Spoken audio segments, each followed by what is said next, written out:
Yeah, no, that one's actually pretty far from the house. I'm on the border, or across my alley is Prairie Oak, which is 2 blocks away from me. Okay. Alright, yeah, I guess so, yeah. I guess not for a few years. Right, yeah, she wanted to be Charmander, but then we went to a birthday party yesterday, and now she wants to be a skeleton princess. So.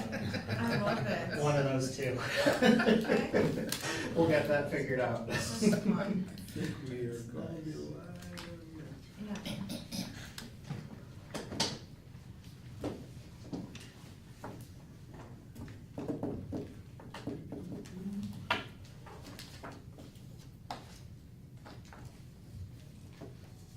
Are you advertising? That's so funny.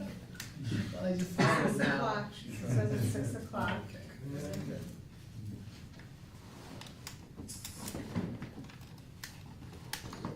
Sure, go for it.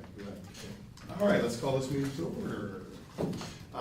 Any comments, public comments, anything anybody want to add to the meeting?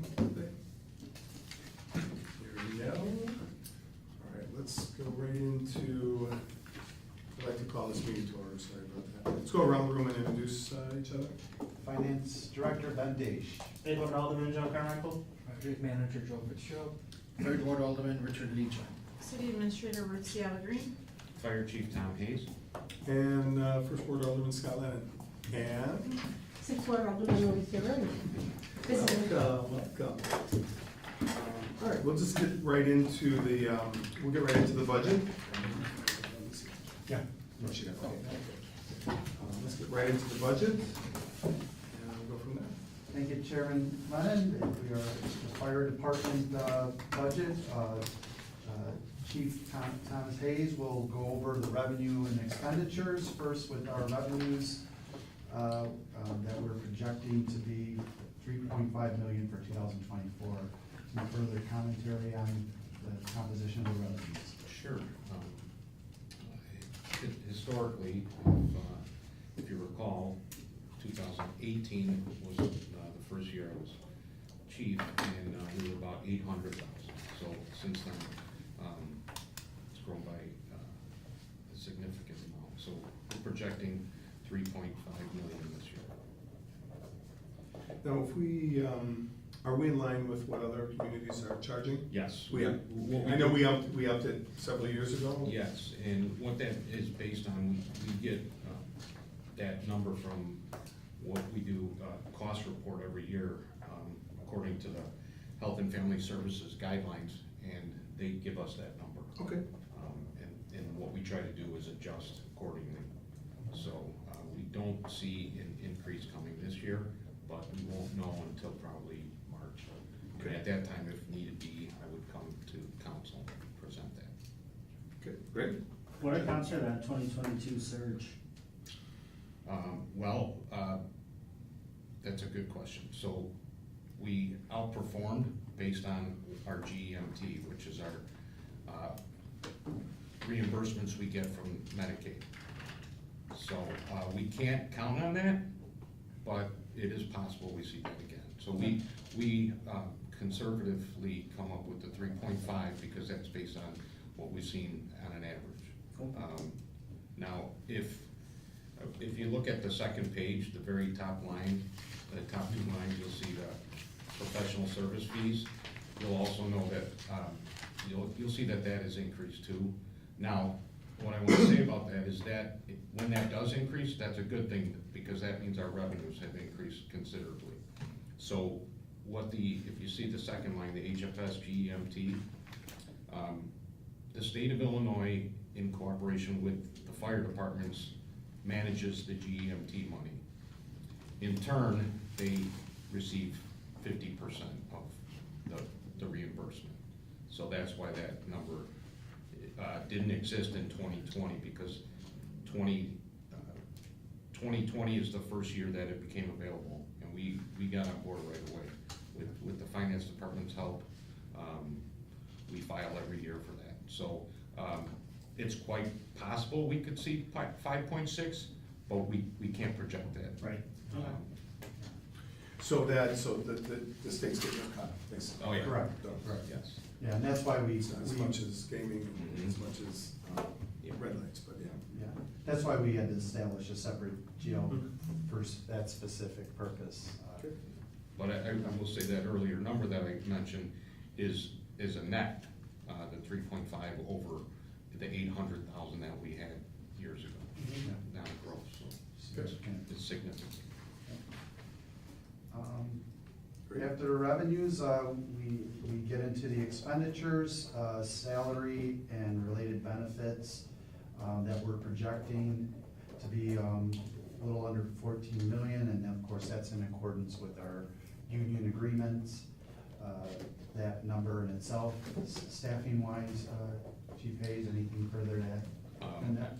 Everything, we do have 4 retirements coming, so we will see. You can't account for those in this until the actual retirement happens, but, so this will decrease slightly. But everything in that section, 5,000 all the way down to 50/40 is contractual. And are you up to staffing? We are up to full staffing now, besides 2 injuries we have. We expect 4 retirements now. Then we have the general operating expenditure sections. We did our best to incorporate inflationary pressures, specifically on vehicle, gas, and oil, along with various other, I think we have some training expenditures. Any further commentary on this section right here? Yeah, so especially, we've seen, just like you have at your household, these increases, and in some cases, as much as 40% on some of the materials that we, and equipment that we use on a daily basis. So it's been reflected in here. Also, the training costs are going up because we have officer development, we're preparing our succession plan, and also academy costs, which we didn't have in the past, because now we're hiring people who don't have the training yet, so then we are absorbing that cost to send them to a fire academy. Okay. So you've seen that increase there too. Next section, as Chief Hayes touched upon with professional services, it's a correlation of the revenues that we're receiving, budgeting for now close to $2 million in professional services fees. Then there's our repair and maintenance. It looks like a reduction to cost reduction to close to $188,000 in repair and maintenance. Chief Hayes. Yeah, we had well, frankly, a catastrophic failure of one of the motors for a fire engine, which was a $50,000 cost. So that's where you see that big difference there. We won't have that next year. And then the next section is our equipment and our lease obligations. We project an overall increase in those expenditures. What is that? Equipment is just really gone up in price. As far as the lease expenses, we will have the 3rd engine, or the 3rd payment due, which we have a truck and an engine payment we're paying on. The 3rd one, which is part of the capital plan, will be coming due this year also. So if you look at the $386,504 for the lease expense, and then you look at if you go down a couple lines to the capital outlay, $120,000, you add those 2 together, and that amount is part of our 10-year plan for the fire department, which has, we've been staying on that plan for the last few years, and it's been very accurate. So the 10-year plan incorporates both of those. The only other expenditure, internal service fund, as we talked about previously, that's the general liability, workers' comp, claims history. We did that's a preliminary projection. The final expenditure is determined as a result of our audit that's gonna occur early part of next year. But that's our projection based on recent historic claims, trends. Okay. Anybody have any questions on this? Tommy, just for the paramedic collections, Yes. so this is actually what's been billed, right? But is this the amount that's been received as well, or is it kinda like the other? That's what's been received. This is what's been received, the Yes. 2.6 for Thus twenty far. twenty-three? That's where, That's Thus far far, this year. we still have So some we have to- transactional postings to be made for 2020. are we up to like August? Okay. I would say July, Okay. there's some work that we're currently doing to catch up. Okay. So we'll definitely surpass. Yep. Yeah. Yeah. And then, We will surpass the budgeted amount, so Correct. our revenues will exceed that, so it's looking promising for that. and then the other question, I noticed that there was an uptick for overtime in 22 and 23, and looks like we're a little bit lower, but we're projecting back up to the 7. What was the difference between 21 and 22 that it went up so much? And it's remained at that? Well, COVID was the big uptick early on, and then we operated 6 people under for a long time. The cost goes up simply because wages have gone up. Okay. So you don't anticipating that now that you're fully staffed, you're not anticipating that going down but remaining the same at 700? Yeah, because the wages have gone up contractually, and we take an average of, because you take into consideration the injuries every year. There are injuries, there are illnesses, and so we come up with that conservative amount for that. Okay, thank you. Any other questions? Okay. Well, new businesses, we will let the departments go back and go through their budgets. We have some other ones as well, and then our next visit will probably be I think we have the end of November scheduled for the draft. Okay, That we were looking at. so we'll do a meeting before it goes to council or before it goes to open cow, and then, so maybe, oh, we're in November. Yeah, We're almost it'll be November. mid to late November, probably.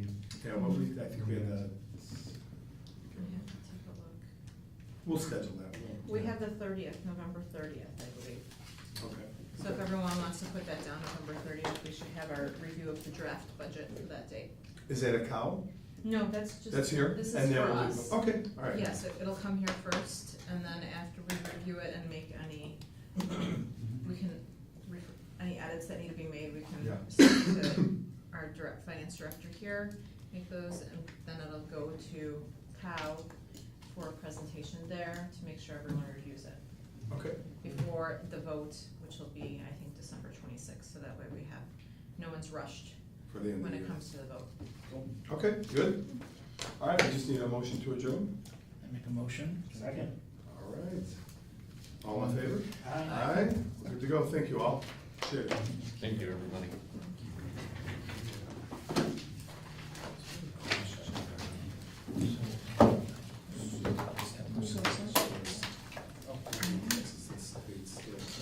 I can Nice. And then there's also we go back to it, and actually we're gonna do the presentation at the Cal, Oh, okay. at the following council Can I meeting. go, can I go grab, That way everyone has plenty of time to review it. Oh, no, but I was thinking, wait, is